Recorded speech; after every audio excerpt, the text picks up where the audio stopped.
as this operation, everything sort of is blurring together. The people taken off the streets, where they're actually going, who they are, how to find them. It seems to be getting increasingly harder by the day, and I say that based on talking to family members and attorneys for these families and people literally searching for their loved ones.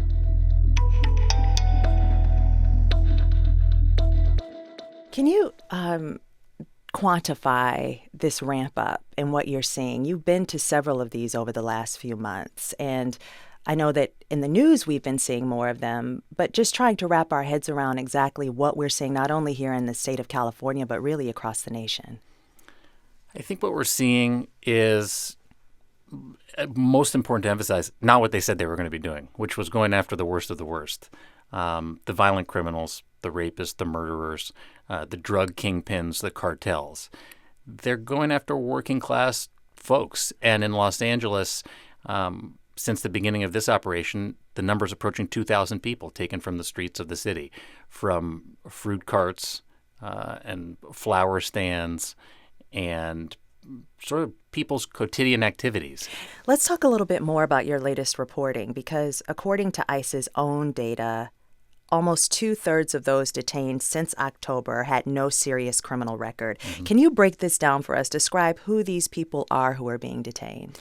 Yeah, so my colleagues Julia Ainsley and Laura Strickler have done some extraordinary reporting where they have looked at, going back to the Biden administration last October, who's being taken off the streets of the United States of America. And by and large, the answer is not people with violent criminal convictions, people with civil immigration enforcement issues. Basically, they're in the country without authorization. They're undocumented. They're undocumented, exactly, period, full stop.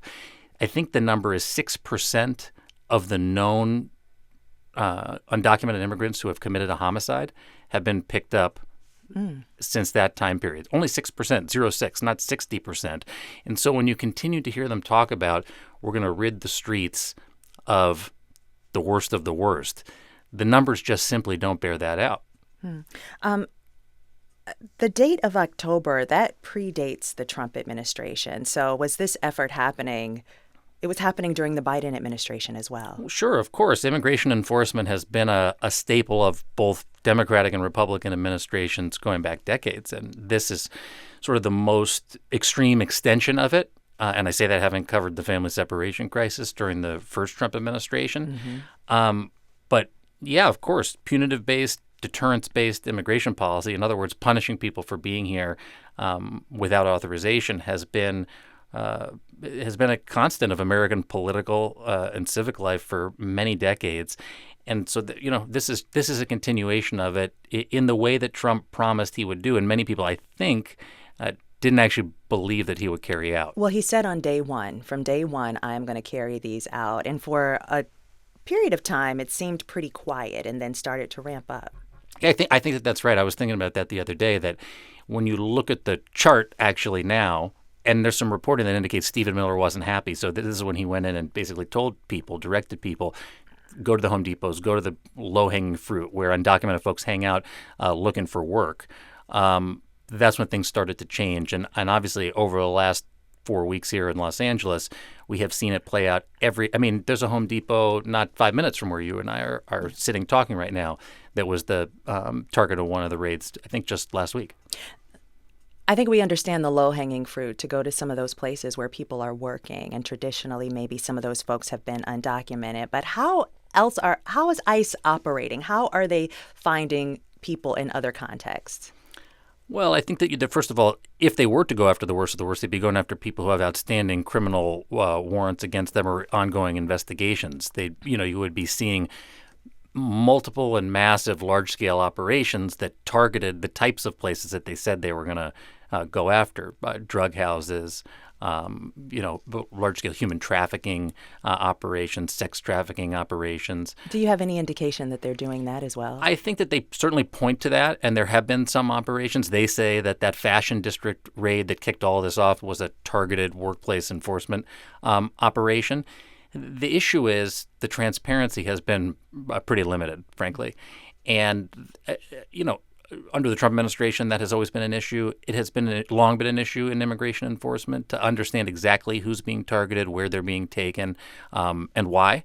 But it seems here, as this operation, everything sort of is blurring together. The people taken off the streets, where they're actually going, who they are, how to find them. It seems to be getting increasingly harder by the day. And I say that based on talking to family members and attorneys for these families and people literally searching for their loved ones. Give us some examples of what people have told you. Alejandro Barranco, the Marine Corps veteran whose father, Narciso, was taken off the street as he was literally cutting bushes outside of an IHOP. He's a landscaper. He also has 2 active duty sons in the Marine Corps today at Camp Pendleton. And when he was taken down in the middle of the street in Santa Ana by those agents, violently taken down, looked like he was being punched in the face by them after running away. The DHS says, and I should say, that he tried to attack them with his weed whacker. Mm-hmm. That's not really what the video shows, at least to my eyes. I'm one person, and maybe other folks would have a different opinion. It looks to me like he was running away. His son says he was terrified. He was scared. He was doing his job. And these agents rolled up on him and obviously he didn't want to be taken. They don't identify themselves. They're wearing masks on their face. You don't see on their uniforms what their names are. And so he ran. And it did appear that he, put the weed whacker kind of angled in between him and the agents. But when they caught up with him, everybody saw what played out in that video. So with regard to where he is or the trouble finding him, he went first to the Metropolitan Detention Center in downtown Los Angeles, and that was the location of the first protests after that fashion district raid. And he couldn't get in, Alejandro. He couldn't find his father for days or couldn't get in touch with him. And when he finally did, I spoke to him right after he got out. He came and joined us on MSNBC, and he said that his father had been in a cell for days with 70 other guys. He said it felt like a cage, hadn't showered, had gotten minimal food, still had the blood on his clothes. His eyes were still stinging from the pepper spray that they had sprayed in his eyes as he was running away. And he didn't know where he was going to go next. And then soon thereafter, he got the answer, which was Adelanto, the ICE private prison in the high desert outside of California. But it's not like they're giving family members a call and saying, here's what's happening next. In fact, for a lot of people, I think folks could very well end up being deported before you can even figure out where they are. We've been hearing over the last few days conditions in these detention centers. Yeah. There are hundreds of them, including the one that Alejandro visited. What are you hearing about what is happening inside of those centers? Those are not places anybody would want to be. Let me put it that way. I've been inside Adelanto myself. I went during the family separation crisis, and in fact, conditions were so bad there during COVID that a federal judge disallowed them, stopped them, prevented them from bringing in anyone else. Now it's at capacity again. I think around 1,900 people. When I was there, and I'll never forget it, I saw, all kinds of trauma, but in particular, something that sticks out to me is a man curled up in a fetal position, and almost like in an isolation cell, laying on the floor, these concrete floors. They found nooses. An Inspector General report famously reported, infamously, I should say, about Adelanto, people attempted suicide inside these facilities. That's not an outlier. This happens inside these centers all across America. I went at the height of family separation inside the epicenter, the McAllen Border Patrol Processing Center. The Ursula is the name of it, and it's where I saw children sleeping on those mats on the concrete or linoleum floors under the Mylar blankets, being supervised by security contractors in a watchtower. These are not places that are designed, especially the processing centers, for people to be beyond 24, 72 hours by law, much less stay there for days and days and days, because the system becomes so overcrowded. And actually, that's too is an important point for people to understand. None of these places are meant to be housing people for extended periods of time. And the government understands that, and they know when they pick up massive amounts of people, it will lead to backlogs and processing them through the system, yet they do it anyway. Are you seeing parallels between the actions from child separation in 2018 to today in that tactic? Because one of the things you revealed in your book about child separation is the function of separating children from their parents was not just an outcome of the deportation efforts. It was actually a tactic. They wanted to send a message. Are you getting any indication that what is happening with these detention facilities, like it's purposefully this way as a means to send a message? Yeah, Adam Serwer famously coined the phrase, "the cruelty is the point," in the Atlantic. And I think with family separation, don't take my word for it. Objectively, the facts bear that out. In the film that I made with Errol Morris about family separations, you can see emails documenting that they knew exactly what they were doing and why they were doing it. And in fact, when children were starting to get released and reunited with their families, at that point, there are emails that literally say this undermines the whole effort. The point was to inflict harm to scare people away from coming to the country. Government officials told me that directly as well. And, when I say that's been the sort of the bipartisan punitive-based, deterrence-based policy of decades, it's true. And, you go back to Bill Clinton doing prevention through deterrence when he built the first wave of border walls. They knew people would die trying to come into the country. George W. Bush, exponentially increased the size of the Border Patrol in the wake of 9/11 when they created DHS. Barack Obama deported more people than any president in the history of the country. And that's why, with the snap of a finger, Donald Trump was able to implement family separation. And Joe Biden, I should say, kept in place a lot of those restrictive policies of the Trump administration. I went to Haiti. I saw them deporting a record amount of people back to Haiti, knowing full well that they could face danger or death when they did that after they were all, all those migrants were under the bridge in Del Rio, Texas. What Donald Trump is doing right now is what Stephen Miller wanted to do during family separation, which was separate not just 5,500 kids before he was stopped by a federal judge and the American public, but separate tens of thousands of families from each other using administrative tactics, separations. And so today what he's carrying out, this mass deportation policy, is I think what they wanted to do back then, a supersize of family separation. And I've often said mass deportation is family separation, just by another name. It's not separating children from their parents at the border. It's taking parents away from their children in the interior at their jobs or in their homes or you name it. And I would say that before I had real and concrete examples, but now look at Narciso Barranco as one. And if there's one Narciso Barranco that's on television and on video, I promise you that there are hundreds more, maybe even more than that, of the nearly 2,000 people taken so far in the last 3.5 weeks. One of the things that many people are questioning are the tactics. So ICE has been approaching people wearing masks and wearing all black. And what are you hearing about the reasons why they are choosing to approach people that way versus being fully it being fully transparent who they are?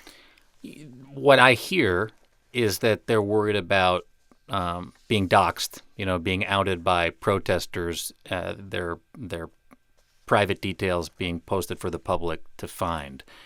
I obviously nobody wants anybody to be unnecessarily harmed. But when I hear that, and then I also hear the administration and law enforcement officials say the protesters should reveal themselves, they should take their masks off. Right. There are some city councils right now that are passing ordinances to require people to be unmasked. So it seems like a double standard to me. Again, I'm not a law enforcement expert or analyst, but for these law enforcement agents to go in and hide their faces when they have an expectation of the public to show their faces to them, it sure seems like rules for thee, not for me.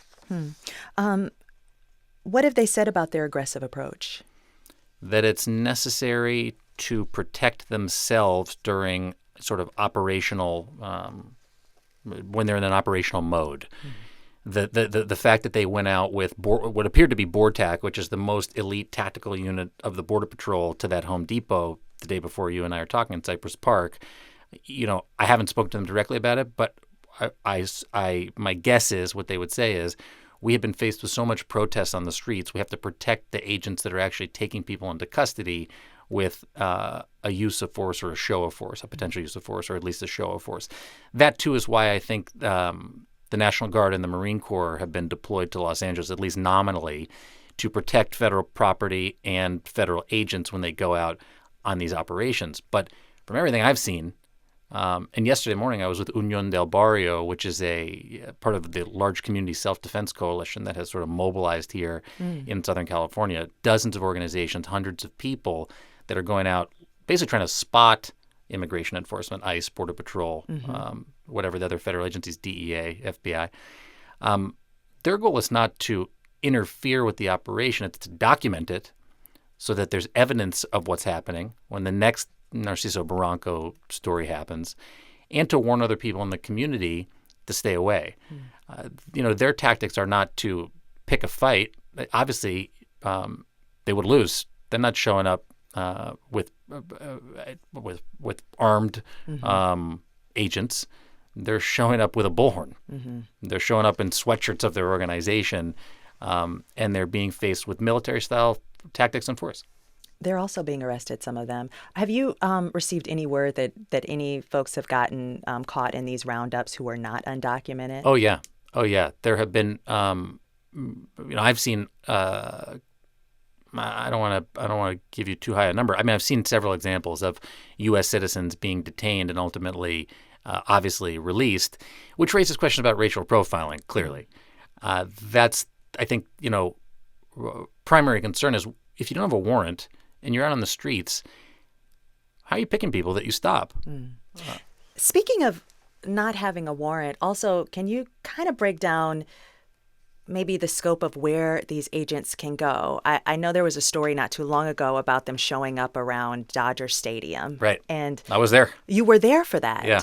Can you describe what happened there? And also because that is a private entity, like they would need a warrant to get inside of Dodger Stadium, right? Yeah, but there's no criminal undocumented crime happening inside Dodger. I mean, I don't mean to laugh, but it's true. The places that they're showing up are shocking to so many people. The Dodger Stadium incident happened when, after an operation, supposedly they went at these Home Depots, I think.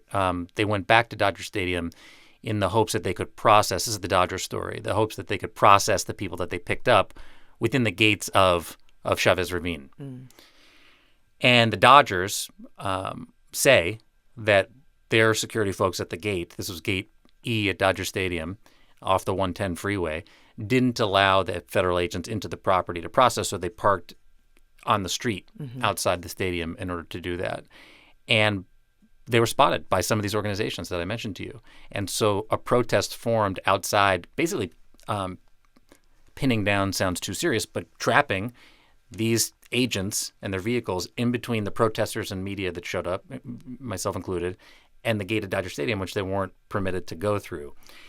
And so what happened was the LAPD had to come, and they allowed the federal agents out the back gate in order to avoid a conflict with the people that were there, because they literally couldn't get out through them, and drove them out the back way and let them out onto public city streets again. But you're right. Without a warrant, they can't be entering private property. And we've seen them. That's why it's so confusing, I think, to a lot of people watching. What are they doing running through the middle of car washes? What are they doing entering businesses? These videos are everywhere. And the answer is oftentimes, when confronted with people who know their rights, and that's why these Know Your Rights, literally cards are being distributed throughout the city. The Catholic Church, Archdiocese here, there are more Catholics in L.A., I believe, than any other diocese in the country. They, too, have spoken out historically, especially during family separation, the first Trump term, about teaching their parishioners, so many of them who are Latino migrants, to understand that they don't have to go if there's not a warrant for their arrest. Attorney General Pam Bondi says that, quote, sanctuary policies were driving the cause of violence, chaos, and attacks on law enforcement.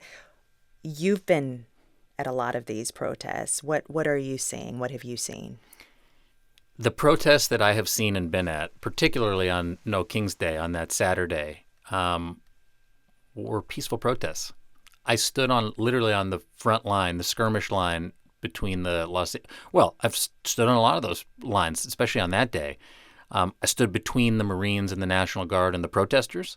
literally between. And I mean, I think maybe the Marines and the Guard were 3 feet on one side of me and the protesters were on another side of me. I was live on TV. You can look it up if you want. And it was tense. The protesters were screaming at the Guard and at the Marines, but it was definitely not violent. I watched as 20,000 or maybe more people peacefully protested through the streets of downtown Los Angeles. I was up on the Tom Bradley observation deck, 26 floors up in City Hall looking down. It was really an extraordinary thing to see so many people come together in a peaceful way like that. What the government, I mean, the federal government has been pointing to consistently, and by the way, in one of the court cases, Newsom versus Trump, about the National Guard's deployment on the streets of Los Angeles, the federal government, the Trump administration, was arguing that there was a sustained and violent federal mob of 1,000 people going after the federal building on that day that I was there. Just wasn't true. I mean, based on what I saw with my own eyes. And again, I'm one reporter, one journalist, one person from one perspective and vantage point, but it's just not what I saw. And so I think that, look, on the first couple of days of this, that Friday night and into Saturday, there was violence, and it was limited, and it was in a several square block area of downtown Los Angeles. The mayor of Los Angeles, Karen Bass, put into place a curfew, and we had a lot of cops here, whether you like it or not, in Los Angeles that handle all kinds of tenuous situations like that all the time. Lakers parade, Dodgers parade. I mean, stuff happens, And that's why the governor and the mayor both said, we don't need the National Guard. We don't want the Marines here. We have handled and can handle this ourselves, especially when the vast majority of people out on the streets are protesting peacefully. Your reporting is under scrutiny. Former acting ICE director and Trump border czar Tom Homan, he accused you of chopping up an interview that you all did together.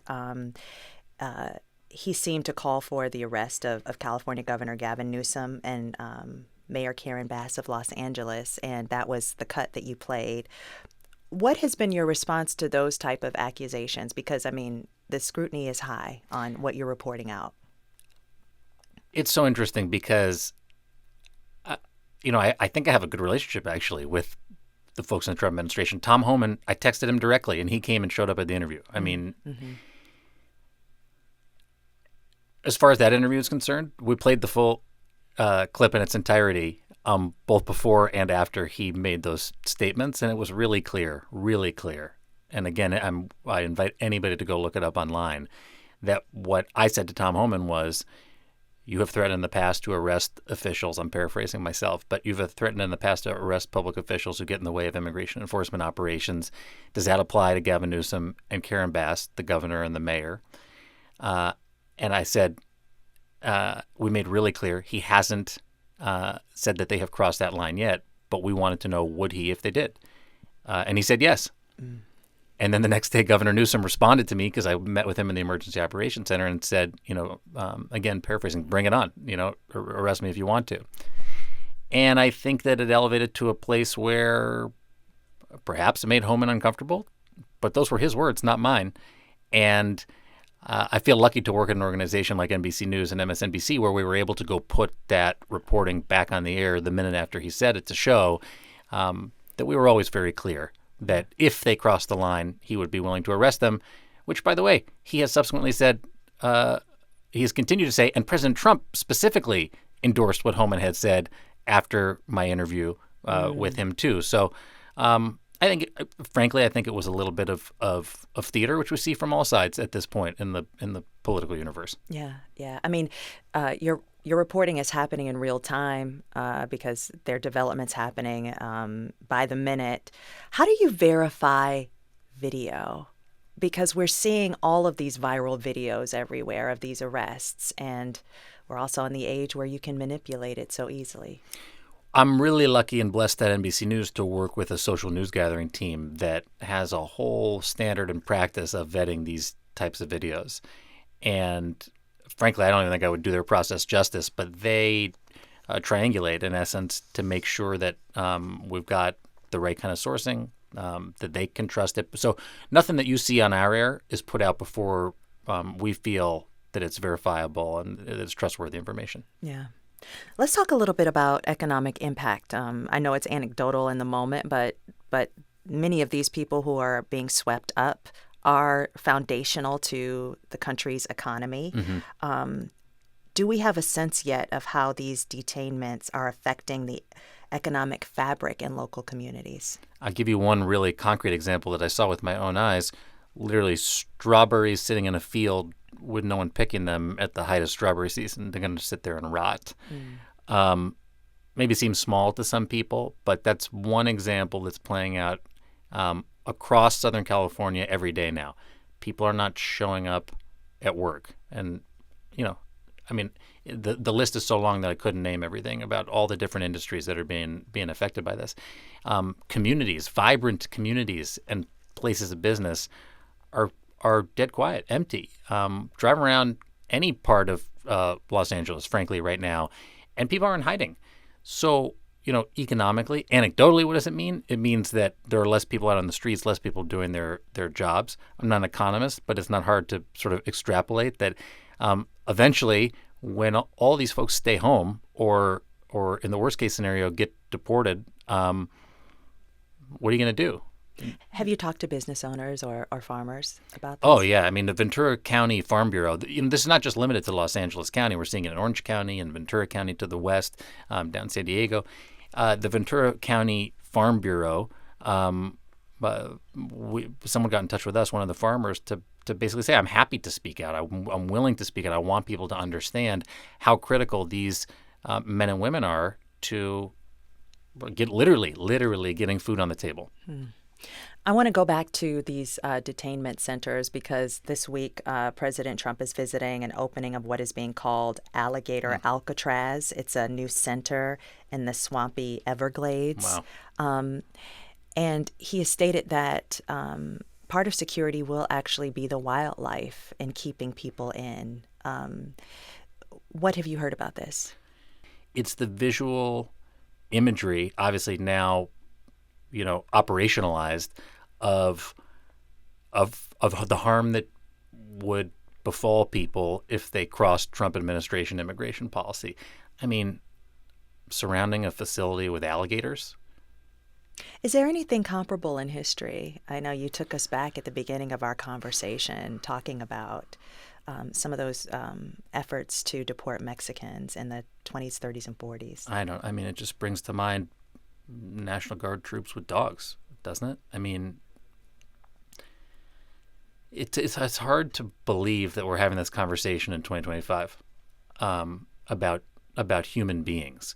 That's what I think gets so lost in all of this, is that so often conversations about immigration become about numbers.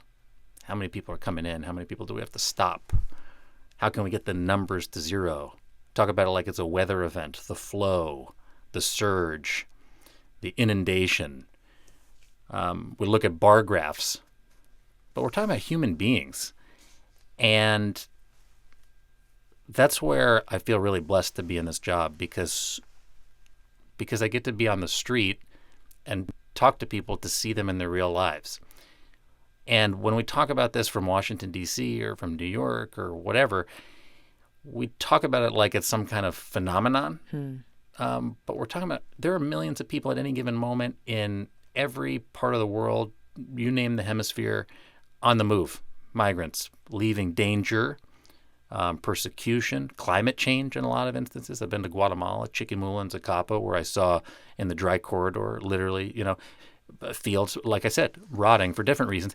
People don't leave to go on the move because it's a walk through Central Park, as Donald Trump once said. People don't go through the most dangerous cartel-held territory in Mexico because this is easy. They do it because they feel like they have to, and we talk about them like they're a data point to be extrapolated. You mentioned a little earlier about this effort to get people to self-deport. And there's something called self-deport and forgive fines, because that is another part of this deportation plan. Mm-hmm. Fining people actual money for being undocumented in the country.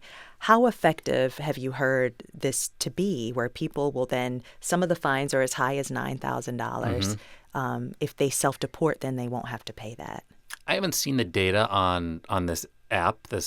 So what happened was there was an app called CBP-1, which Yeah. was the Biden administration's effort to create legal pathways for people to come who are, and in some cases have been sitting on the other side of the border for a long time trying to get into the country. Because the Biden administration, even though a lot of people got in, it was restrictive for certain populations and a lot of people couldn't.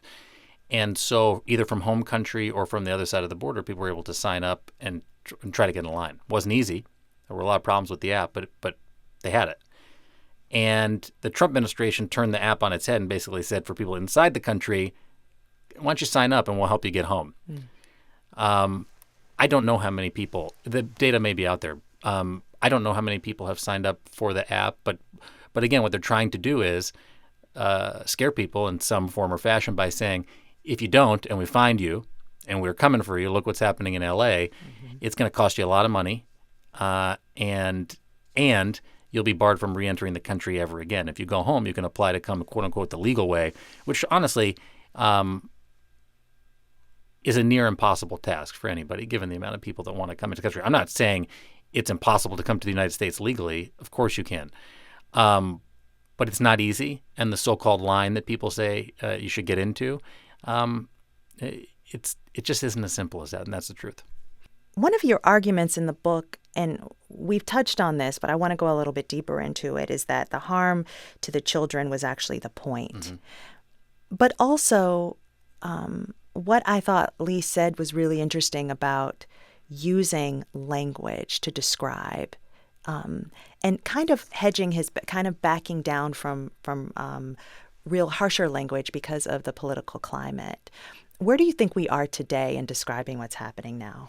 What's interesting about what Lee said there is that, should he call it child abuse? Should he call it torture? He made the judgment call early on that maybe that wasn't the way to capture the nation's attention. But I do think that ultimately, and I wonder if I or Errol Morris asked him this now, would he feel differently about describing it that way? Because ultimately, the American Academy of Pediatrics did call family separation government-sanctioned child abuse, and Physicians for Human Rights, which won a Nobel Peace Prize actually, said it met the United Nations definition of torture.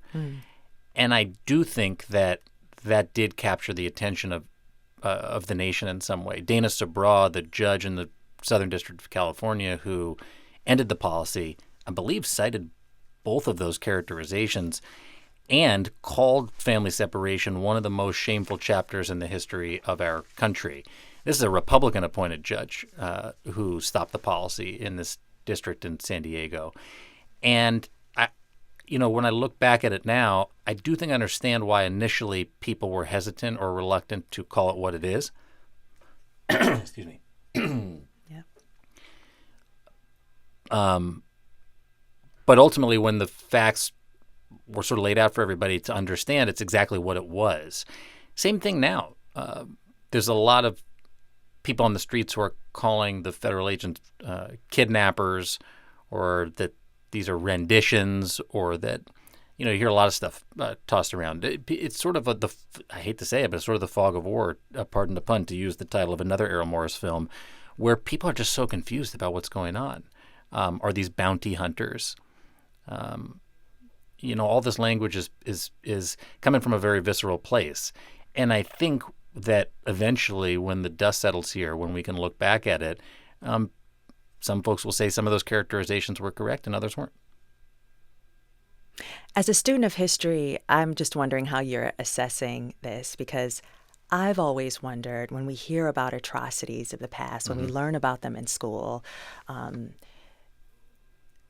what were people doing at the time? What were they thinking? Yeah. What did they know? Oh, it gives me the chills when you say that, actually. I think that Judge Soboroff sort of called it like it was, that family separation,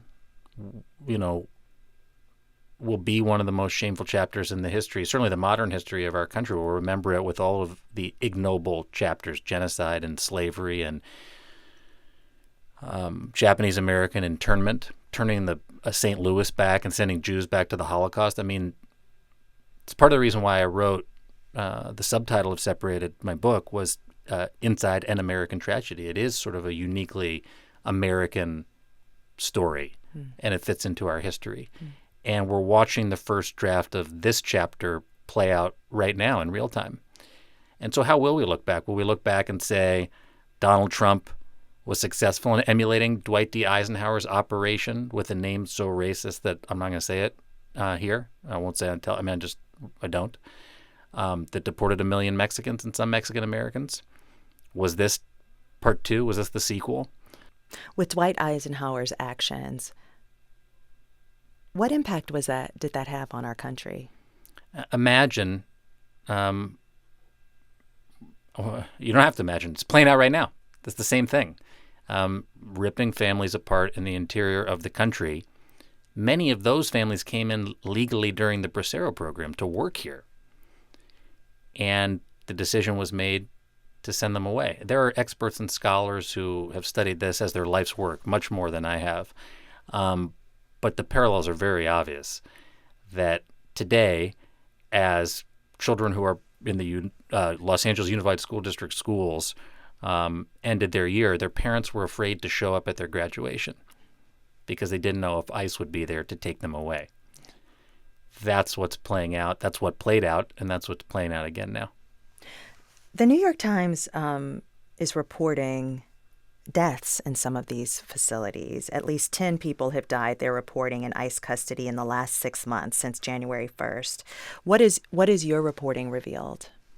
Those numbers are publicly available because, and I believe also by statute, they have to be released. And under every administration, people die within the custody of Immigration and Customs Enforcement. And a lot of these facilities are run by private companies.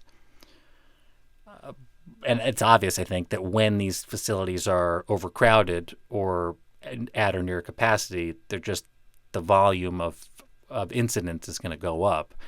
And my sort of analysis of it is that that's what's happening right now. I'm not surprised. I hate to say it, but I'm not surprised to hear these stories. I wasn't surprised to hear them when people would die during the Biden administration.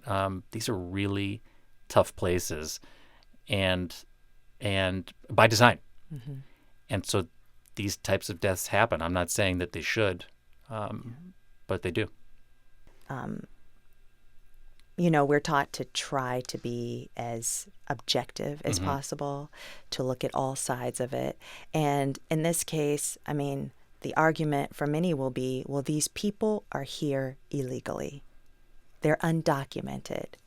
And so the ways that our administration is trying to fix that, because previous administrations have not been able to solve what is perceived to be a problem in our country, President Trump is taking direct action that may hurt a lot of people, but in the end may be effective. How do you reconcile that with your reporting and trying to stay objective in reporting out what you're seeing in real time? I spent a lot of time, and I do every election season, on the road across the country talking to all kinds of people from all walks of life. And immigration was certainly a big issue this time around again, especially with President Trump running, for his second term. And I don't discount people's lived realities, that a picture has been painted that makes them very scared of undocumented people that are living in this country. See images and stories and hear numbers about during the Biden administration, how there were so many people that are here, and from Chicago to New York to whatever, you name it. There are scenes playing out where it seems like municipal governments are overwhelmed and people feel like it comes at their expense as citizens of the United States of America. I think that the Trump administration has been very effective in creating a message of fear and a feeling of fear. And I think that people really are scared, some people. And I understand why. But I also believe that they haven't seen and lived in or walked in the shoes of the real lives of so many of these people. And I just think of Jose Antonio Vargas, the journalist who famously came out as an undocumented American, has to be over a decade ago now. Yes. And he and others have said no human being is illegal. They may be unauthorized to be in the country, but the moniker of you're illegal has a negative and disparaging connotation. When it comes to policy, again, I'm not a policymaker, I'm a reporter, But it sure seems like for decades under Democrats and Republicans, this punitive deterrence-based policy, punishing people for being quote-unquote illegal, hasn't worked. People still come to the country, no matter how harsh or how punitive it is. And Donald Trump might say today, well, it's the lowest number of people ever crossing the border ever, Jacob. You're full of it. We released 0 people into the interior last month. First time ever that's happened. That's true. Yeah. They send them to ICE instead of releasing them into the interior to be deported. Interior meaning like into the country. Yeah, into the country. But I promise you, people will come again. People will show up at the border because what this administration and others have done historically is deal with the people who are inside, not the people who are continuing to come. And if we don't understand why and how and who they are, none of that will ever change. And by the way, I'm not advocating for this, but the last person to have a significant departure from this was Ronald Reagan. And he gave amnesty to people who were here and met certain criteria, understanding that they had contributed to the society of the United States. And so what I see is a failed immigration policy. And other people have reported on this for decades and decades. I've been at it for about 11 years. It just seems obvious the way that this is happening is not working to everybody, Democrats and Republicans. And I just want people to know this is what I'm seeing through my own eyes. Jacob Soboroff, thank you so much for your reporting, and thank you for taking the time. I'm so grateful to be here. Good to be with you. Thank you.